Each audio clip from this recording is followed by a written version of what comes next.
시간은 하박국서를 일부만 읽었지만 전체적으로 읽어가면서 믿음이 과연 무엇인지 생각하는 시간을 가지려고 합니다. 우선 하박국은 나라 이름이 아닙니다. 다른 교회에서 보면은 자꾸 하박국이 어디 붙은 나라인지 자꾸 묻는 사람들이 있어요. 여러분 그런 질문 자꾸 하면 그 목회자들 시험 듭니다. 하박국은 유대 나라가 망해가던 마지막 시기에 활동하던 예언자입니다. 주전 610년경 어떤 일이 있었냐면은 그 당시 유대 나라는 백성들이 하나님을 배반하고 죄악에 빠져 있었기 때문에 예언자들이 아무리 하나님의 말씀을 권면을 해도 듣지 않고 왕과 신하들은 망해가는 나라를 두고 뭐 바벨론에 붙어야 산다, 뭐 이집트에 붙어야 산다, 이렇게 외교 정책을 놓고 늘 싸우기만 했습니다. 강한 자들은 그 힘없는 자들을 억압하고 불법이 판치는 세상이 되어버렸습니다. 하박국을 비롯한 적은 무리의 의인들만 하나님을 찾고 있었습니다. 안에서는 이런데 밖에서는 사정이 더 안 좋습니다. 갈대아 지역에서 일어난 바벨론 제국은 그 당시 최고 강대국이었던 아수르를 단 한순간에 무너뜨리고 그 주위의 모든 나라들을 차례차례로 무찔렀습니다. 그 주변의 모든 나라들은 일단은 바벨론 나라가 침략을 하면은 그 나라는 쑥대밭이 됩니다. 이 느부갓네살 왕은 그 지독하기로는 아마 독일의 히틀러보다 더 할 것입니다. 한 나라를 쳐들어가면 거기에 풀 한 폭이 자라지 못하도록 완전히 초토화를 시킵니다. 주변의 모든 나라들이 바벨론에 의해서 처참하게 짓밟혔습니다. 이제 마지막으로 유대 나라를 치기 위해서 예루살렘까지 진출해서 예루살렘에서 보면 저 멀리 보이는 그 머깃도라라는 그 지역에 바벨론이 군대를 주둔하고 있었습니다. 여차하면 쳐들어올 기세입니다. 그러니 예루살렘 성 안에서는 백성들이 이제는 다 죽었구나 하면서 벌벌 떨고 있었습니다. 이때 하박국은 너무 속이 타고 답답해서 하나님께 거세게 항의합니다. 전체적으로 보면은 하박국이 먼저 질문하고 하나님은 거기에 대한 대답을 하고 있습니다. 1차로 하박국이 질문을 하고 하나님이 대답하고 또 2차로 또 하박국이 질문하고 하나님이 대답하고 이런 구조로 되어 있어요.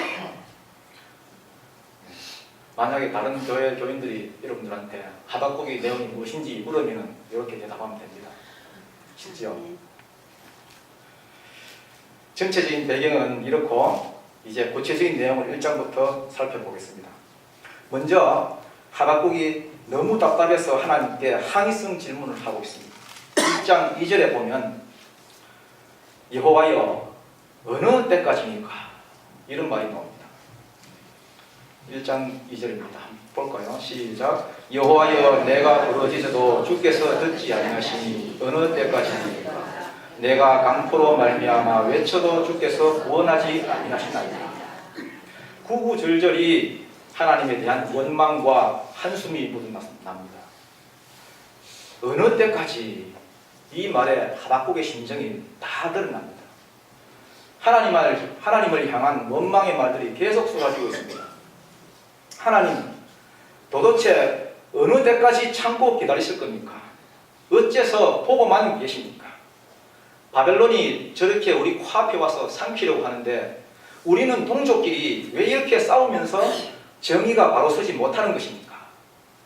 이에 대해서 하나님의 그 대답하시는 내용이 5절부터 11절까지 나옵니다.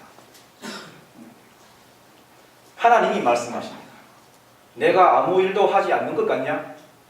네가 놀랄까봐 말 안 했을 뿐이다. 그게 뭔지 말해줄까? 교만하고 패역한 너희를 위해서 내가 바벨론이라는 심판의 도구를 준비했다. 자, 하나님은 그것을 말씀하십니다. 그 내용이 그렇습니다. 이 말씀을 들은 하박국은 너무나 놀란 나머지 두 번째 질문을 합니다. 두 번째 질문을 하는데 그것이 1장 12절부터 마지막 절까지 내용입니다. 하나님, 우리가 바벨론 손에 망하다니 그게 말이나 됩니까? 우리가 하나님의 말씀을 배반하고 잘못을 한 것은 인정합니다. 그러나 우리를 징계하는 자가 다른 사람도 아니고 우리보다 더 악한 바벨론이라는 게 말이나 됩니까? 그 내용입니다. 그들은 너무나 잔인한 놈들이라서 쓰러져도 계속 공격합니다. 우리를 벌주는 정도가 아니라 아예 씨를 말릴 것입니다. 하나님이 너무하시네요. 그리고는 하박국이 파수꾼이 보초를 쓰는 성루로 올라갑니다. 2장 1절을 다 같이 읽어보겠습니다. 2장 1절에 시작. 내가 내 파수하는 곳에 서며 성루에 서리라. 그가 내게 무엇이라 말씀하시든지 기다리고 바라보며 나의 질문에 대하여 어떻게 대답하시든지 보리라 하였더니. 하박국은 예언자이면서도 아마도 그 직업이 망대에서 경비를 보는 파수꾼인 것 같습니다. 하박국이 그곳에 서서 하나님의 응답을 기다리겠다고 선언을 한 것입니다. 요즘 말로 말하면 1인 시위에 들어갔습니다. 자, 그랬더니 하나님이 두 번째로 응답을 하십니다. 2장 전체의 내용입니다. 2장 전체의 내용인데 오늘 본문은 그중 일부입니다. 이 말씀은 그런데 묵시의 형태로 주어졌습니다. 묵시라는 것이 무엇이냐면은 옛날 이렇게 보면은 이렇게 신탁이라는 거 아시죠? 신탁. 신전에 가서 한 신께 묻고 이렇게 이렇게 주시는 말씀입니다. 그 묵시라는 것은 무엇이냐 하면은 현실에서 설명이 불가능한 것을 계시의 형태로 환상을 통하여 보여주시는 것입니다. 2장 2절에 보니까 여호와께서 내게 대답하여 이르시되 너는 이 묵시를 기록하여 판에 명백히 새기되 달려가면서도 읽을 수 있게 하라. 자, 여러분, 하나님의 말씀은 절대로 복잡한 게 아닙니다. 너무나 단순하고 확실하여 그것을 접하는 사람은 누구라도 깨달을 수 있습니다. 달려가면서도 읽을 수 있을 정도로 기록하라고 하십니다. 고속도로에 이렇게 차를 달리고 달리다 보면은 이 깡판에 광고 문구들이 많은데 순간적으로 싹 지나가는데 그걸 읽으려면 얼마나 내용이 단순해야 되겠습니까? 복잡한 것은 들어오지 않습니다. 하나님의 말씀은 너무나 확실해서 독일 말로 읽더라도 애매모호하지 않습니다. 갑자기 독일어 안 되네요. 애매모호하지 않습니다. 프랑스 말로 해도 알쏭달쏭하지 않습니다. 또한 일본 말로 해도 아리까리하지 않습니다. 모든 사람이 듣고 구원을 받아야 하기 때문에 그것은 누가 들어도 확실한 말씀을 주십니다. 그런데 오늘 우리 죄인들의 말은 자기들의 생각을 자꾸 말하기 때문에 복잡할 수밖에 없습니다. 단순한 하나님의 말씀을 우리는 자꾸 어렵게 해석을 합니다. 죄인들이 자기들의 생각을 자꾸 버티니까 들으면 들을수록 복잡한 것입니다. 자, 그러면 이 묵시의 말씀이 도대체 무엇입니까? 바로 믿음이라는 것입니다. 믿음. 얼마나 단순하고 명확한 말씀입니까? 이렇게 절망적인 상황에서 살아날 길을 보여주시는데 그것이 믿음이라는 것입니다. 2장 4절 말씀 한 목소리를 읽겠습니다. 보라, 그의 마음은 교만하여 그 속에서 정직하지 못하나 의인은 그의 믿음으로 말미암아 살리라. 아멘. 여러분, 믿음이 뭡니까? 우리가 자주 쓰는 말입니다. 믿음이라고 하는 단순한 말이 우리는 왜 이렇게 복잡하고 어렵게 느껴집니까? 믿음이란 무엇입니까? 이해 안 되는 성경 내용을 무조건 믿으라고 하니 믿는 척이라고 하는 것이 믿음입니까? 그렇다고 한다면 믿음의 반대말은 뭡니까? 불신앙입니까? 물론 틀린 말은 아닙니다. 그러나 불신앙이란 하나님의 존재는 인정하면서 그 하나님을 믿지 않는 것이니까 조금 낫다고 보면 됩니다. 여러분, 믿음의 반대말은 여기 4절에도 나와 있듯이 교만입니다. 실제로 이 교만이 문제입니다. 보라, 그의 마음은 교만하며 그 속에서 정직하지 못하나 의인은 그의 믿음으로 말미암아 살리라. 하박국이 받은 묵시의 말씀은 바로 이것입니다. 너희 교만한 자들아, 너희가 살 길은 오직 믿음밖에 없다. 그렇게 말씀하시는 것입니다. 하박국은 이 말씀을 들었을 때 너무나 놀라서 망치로 머리를 세게 얻어맞은 것 같습니다. 왜냐하면 이 당시는 율법이 중요한 시대이기 때문에 지금 하박국은 누가 좀 더 의로운지 그것을 놓고 하나님께 따지고 있습니다.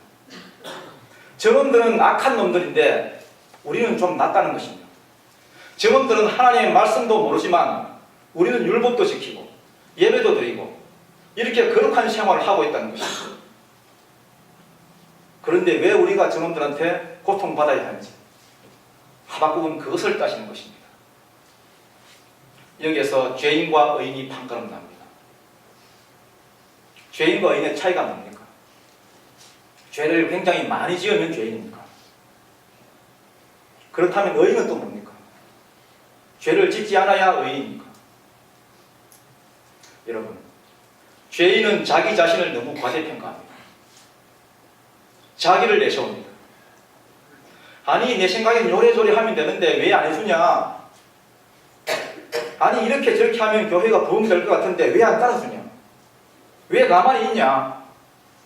죄인들은 교만합니다. 하나님의 약속을 붙들지 못하고 기다리지 못하고 성급합니다. 사울왕이 무슨 큰 죽을 죄를 지어서 하나님으로부터 버림받은 것이 아닙니다. 말씀을 온전히 붙들고 기다리지 못하니까 성급하게 자기가 제사를 드리는 바람에 화를 자초한 것입니다. 죄인들은 하나님의 의가 당장 지금 자기 눈에 나타나지 않으면 초조한 나머지 자기 의를 내세웁니다. 우리 교회도 지금 중요한 시간을 보내고 있습니다. 여러 가지 안팎의 사정이 좋지 않을 수도 있고 그래서 답답하고 초조할 일도 생길 것입니다. 부흥이 잘 되지 않으면 자꾸 인간적인 계획을 짜봅니다. 그러나 여러분, 주님의 교회는 주님의 계획대로 된 것이지 절대로 인간의 계획대로 된 것이 아닙니다. 중요한 것은 우리가 주님의 말씀 위에 굳건히 서 있느냐 하는 것입니다. 주님의 약속과 그 말씀이 우리에게 있다고 만약에 한다면 주님은 주님의 때에 주님의 교회를 부흥케 하실 것입니다. 그때를 위하여 우리는 준비하면서 끝까지 인내하는 것입니다. 주님의 일은 결코 인간의 어떠함에 있지 않습니다. 자, 죄인은 이렇게 교만하고 성급하지만 의인은 다릅니다. 의인은 그의 믿음 안에서 약속을 붙잡고 인내하는 것입니다. 비록 당장은 하나님의 함께 하심이나 은혜의 증거가 눈에 보이지 않다고 할지라도 의인은 계속해서 하나님을 신뢰함으로써 계속 앞으로 나아가는 사람입니다. 하나님은 선하신 분이잖아요. 비록 늦을지는 모르지만 약속은 분명히 성취되는 것입니다. 하박국은 바로 그것을 깨달았습니다. 악인들이 설치되고 바벨론이 깡패처럼 날뛰지만 그들은 하나님이 그의 백성들을 위하여 쓰는 도구에 불과하다. 그들은 불을 지피기 위한 불쏘시개에 불과하다. 그 목적이 성취되면 흔적도 없이 사라질 존재들이다. 그러나 의인은 여전히 그의 믿음으로써 살아갈 것이다. 하나님의 대답은 바로 그것입니다. 하나님의 묵시의 말씀을 깨닫고 나니 마침내 하박국이 완전히 변하게 되었습니다. 새 사람이 되었습니다. 지금까지는 자기 분을 이기지 못해서 하나님께 당돌하게 따지고 들었는데 3장에 오니까 뭐라고 되어 있습니까? 1절 말씀, 시기온 옷에 맞춘 선지자 하박국의 뭡니까? 기도. 항의만 하던 사람이 갑자기 기도. 그렇게 방방 뛰며 항의하던 하박국이 갑자기 다소곳이 기도를 하고 있습니다. 그래서 이 기도 전체, 3장에 나온 이 전체는 이스라엘 그 성전 예배 때 이렇게 사용하던 그런 찬송시가 되었습니다. 기도를 통하여 주님의 뜻을 구하고 있는 것입니다. 3장 전체가 하박국의 기도 내용입니다. 2절 다 같이 읽겠습니다. 시작. 여호와여, 내가 주께 대한 소문을 듣고 놀랐나이다. 여호와여, 주는 주의 일을 이 수년 내에 부응하게 하옵소서. 이 수년 내에 나타내시옵소서. 진노 중이라도 은을 잊지 마옵소서. 아멘.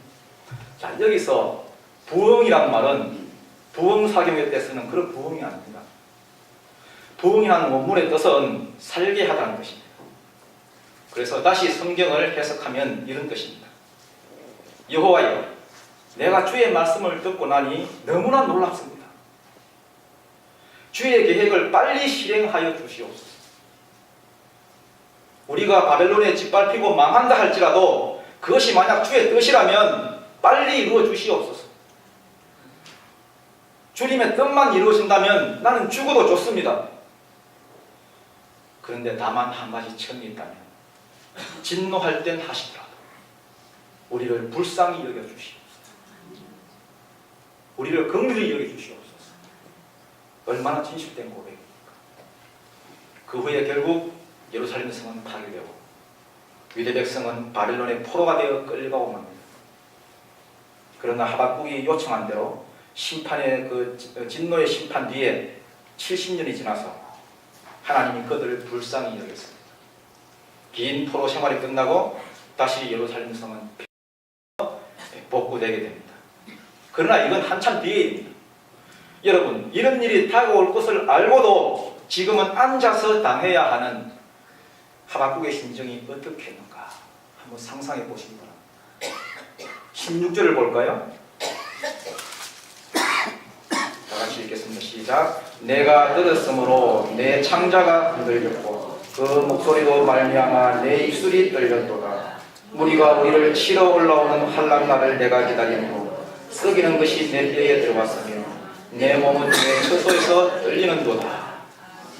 자, 지금 예루살렘 성 안에서 벌어지는 불의와 악행들을 보는 것도 고통스러운데, 잔인하기로 악명 높은 바벨론 군대가 이제 곧 들이닥칠 것을 가만히 앉아 기다리다니, 이 창자가 흔들리고 입술이 떨리며 가만히 있어도 속이 썩어 들어갑니다. 그러나 이제는 하박국이 하나님의 약속을 믿기 때문에 절망하지 않습니다. 하박국은 죽음의 순간에도 믿음이 자기를 살릴 것을 확실히 믿고 있는 것입니다. 여러분, 믿음은 현실을 보고 주저앉는 것이 아닙니다. 현실이 아무리 절망적이어도 믿음은 그 현실을 타고 넘어가는 것입니다. 믿음이란 현실 너머에 있는 그 무엇을 보는 것입니다. 이제 곧 죽음에 이르는 고통이 다가오는데 하박국은 다음과 같은 찬양을 하고 있습니다. 3장 17절, 18절 다 같이 읽겠습니다. 17절, 18절 시작.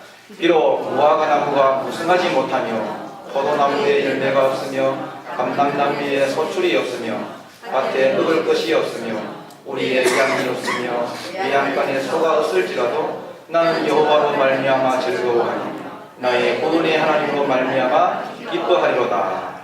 아멘. 망할 대로 폭삭 망해서 남은 것이 하나도 없다는 말. 저 흉악한 놈들이 와서 다 가져가서 무화과, 포도, 올리브, 양과 소 이런 것이 하나도 남지 않아도 나는 절망하지 않겠습니다. 아무것도 없기 때문에 오히려 여호와 한 분만을 더 기뻐할 수 있습니다. 여러분도 이런 고백할 수 있기를 바랍니다. 이제 결론을 맺기 위하여 다시 오늘 본문 말씀으로 돌아오겠습니다.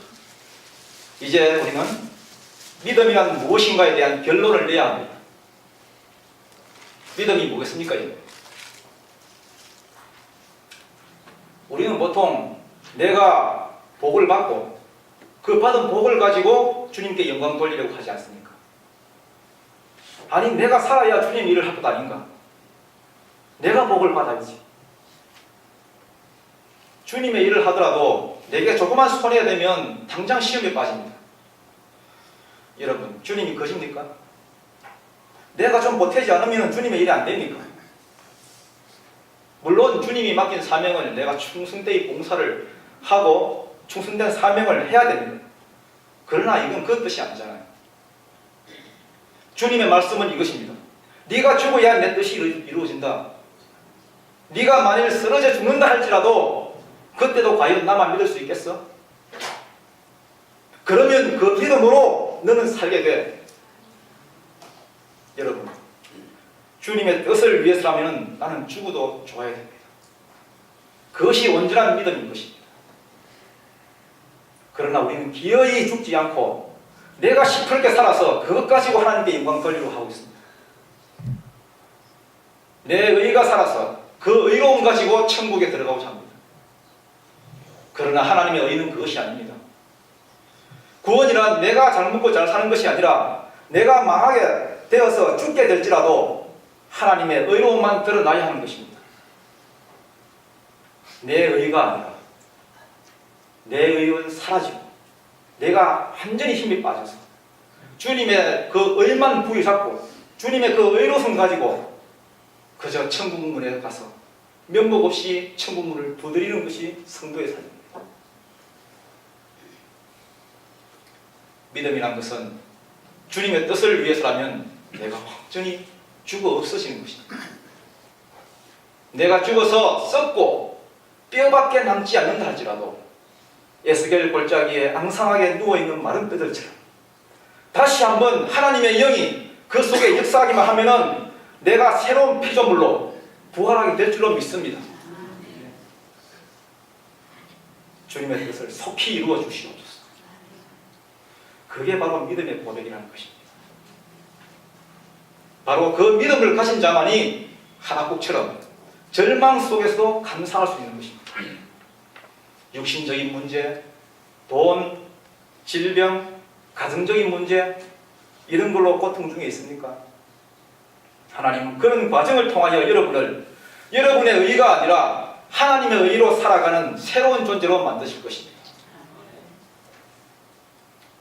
하박국은 이제 자기 스스로는 아무 힘도 없음을 알게 되었습니다. 전에는 내가 뭘 좀 해보려고 열심히 힘을 빌렸는데 이제는 내가 완전히 죽어서 힘이 없을 그때라도 하나님은 그런 나를 부여잡고 앞에 놓인 시련들을 통과해 갈 것이다. 그 고백을 하고 있는 것입니다.